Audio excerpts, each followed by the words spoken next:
కానీ thank God వాక్యం ఏం చెప్తుంటే మనం ఈ లోక సంబంధం కాదు. Praise the Lord. Hallelujah, hallelujah. అంటే మనం ఈ లోకంలో ఉన్న వాటికి భిన్నంగా మనం ఎదగచ్చు.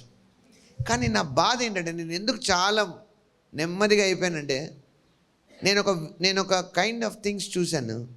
There are many people who will be దాంట్లో కొట్టుకొని పోతారు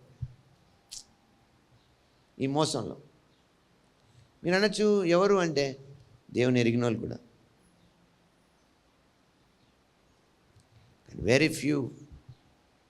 వీ హ్యావ్ టు ప్రే. మనం ప్రార్థన చేయాలి.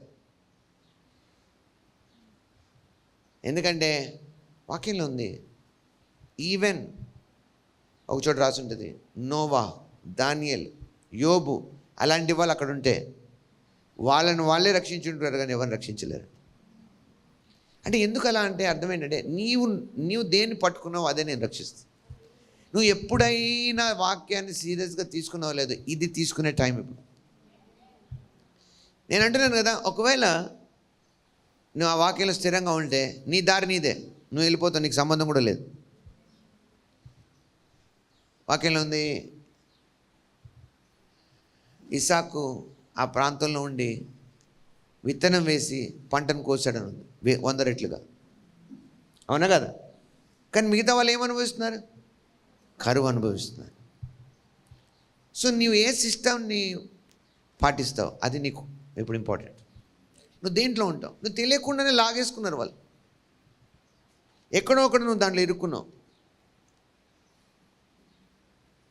బట్ దేవుని వాక్యము నీకు చాలాసార్లు నీకు ఆ హెచ్చరికలు ఇస్తూనే ఉన్నా మనం పట్టించుకో. సో ఇది ఎప్పటికంటే ఇప్పుడు దేవుని వాక్యం మీద ఆధారపడి జీవించే దినాలు. నా మాట బాగా గుర్తుంచుకోండి. నీవు కనుక దేవుని వాక్యం నెగ్లెక్ట్ చేస్తే చాలా ప్రమాదం. అంటే ఆ వాక్యము నీ వద్ద నీ నోటిలో ఉండాలను, అంటే నీ రెస్పాన్సెస్ వాటితో రావాలి. ఎందుకంటే నువ్వు చాలా నువ్వు ఒప్పుకున్న వాళ్ళు, నువ్వు చేర్చుకున్న వాళ్ళు, నువ్వు నా అనుకున్న వాళ్ళు కూడా నీకు వ్యతిరేకంగా తయారవుతారు.